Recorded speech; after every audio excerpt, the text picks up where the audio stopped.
Hey everyone, welcome back to my YouTube channel. Today I'm going to teach you how to make this cool shell abstract effect in Adobe Illustrator. So let's jump right into it. Now you're going to first start off by grabbing your rectangle tool and making your background. I'll make mine black. And then I'm going to go to Object, Lock, Selection. Otherwise, the shortcut for this is Command 2. So that way you can't move it around and mess up in any way.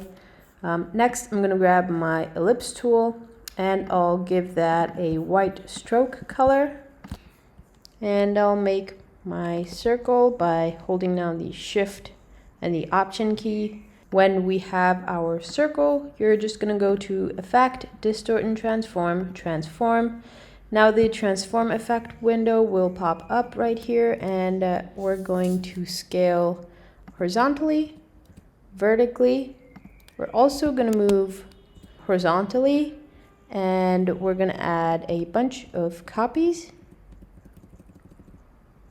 And you get this cool effect. Now the only thing left to do to make it into that shell shape is to switch up the angle and make it curl up like this till you get a degree or an angle that works for you.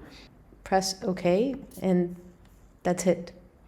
It's literally that easy. I know, it's pretty crazy. Anyway, you can play around with the transform tool and you can get some really cool abstract shapes with this effect.